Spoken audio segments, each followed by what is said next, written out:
paham, Allah nggak akan menguji kita kecuali pasti sesuai dengan ukurannya. Ya.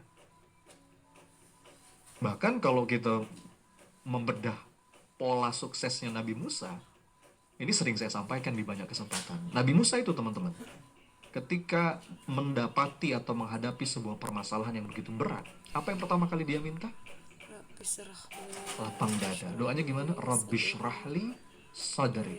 Ya Allah, wayassirli lapangkan dadaku. Rabbi Baru syrahli setelah itu, wayasirli sirli amri. amri. Mudahkan urusanku. Dari doa ini kita belajar, polanya itu berarti lapang dada dulu, baru urusan jadi mudah. Bukan dibalik.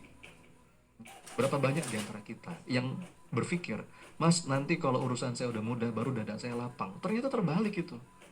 Lapangkan dulu dadamu, maka urusan akan jadi mudah. Ya Bahkan Allah, wahlul uqdatam min lisani aku yafqahu qauli. Misi tercapai, masalah selesai. Maka lapang dada itu kunci kehidupan. Banyak orang yang nggak bisa buka pintu-pintu berikutnya. Kok masalah kayaknya nggak beres-beres, rezeki kayaknya semakin menjauh, apa yang kita kejar makin nggak nampak, semuanya serba susah. Karena pintu pertamanya nggak dibuka. Apa itu pintu pertamanya? Lapang dada, teman-teman. Syarhus shad.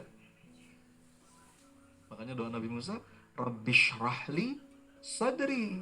Rabbi syrahli sadri, Oke ya. lapangkanlah Jadi itu dadaku. jawaban yang pertama. Kenapa ini penting, menarik untuk kita bahas, untuk kita latih, untuk kita tumbuhkan. Ya. Makanya saya mengajak, ayo kita latihan bareng-bareng teman-teman. Ayo kita latihan bareng-bareng. Itu yang pertama, kunci kehidupan. Saya coba cek dulu. Suara saya aman ya? Flightnya aman ya? Yang di YouTube gimana yang di YouTube? Mudah-mudahan sudah lebih baik ya. Alhamdulillah, sudah jelas, sudah aman. Sudah jelas ya, makasih Kak Yawan. Alhamdulillah.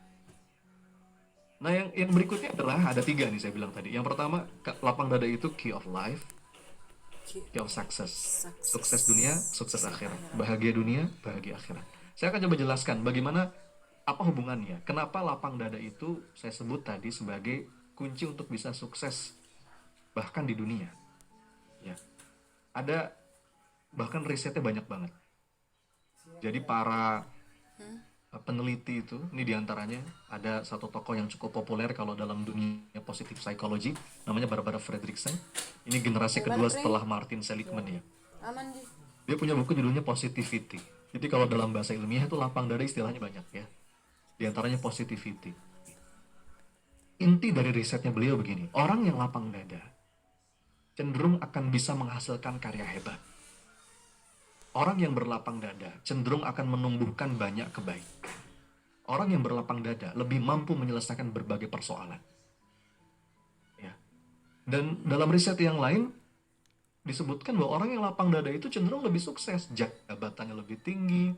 Kalaupun kita ukur dalam ukuran materi ya, walaupun kita semua sudah paham, ukuran sukses bukan hanya materi, tapi kalaupun kita ukur dengan ukuran materi, ternyata orang yang lapang dada itu jabatannya lebih tinggi, uangnya lebih banyak, temannya lebih akrab, keluarganya lebih harmonis. Ya, jadi ini penting apa penting nih? Saya mau nanya, ini penting apa penting nih? Penting. Ini penting banget teman-teman. Ini penting banget, betul. Makanya saya gemes banget pengen ngebahas ini, ngedalemin ini. Bukan cuman itu, saya pengen latihan. Cuman saya kalau sendirian kan nggak seru ya. Enak kalau latihan bareng-bareng, bener nggak sih? Iya, latihan bareng-bareng lebih seru. Kayak gitu. Nah, saya akan jelasin bagaimana lapang dada itu berdampak terhadap kesuksesan kita, bahkan sukses di dunia. Teman-teman yang dirahmati Allah, nih, ada tiga jenis orang. Ternyata lapang dada itu akan membuat kita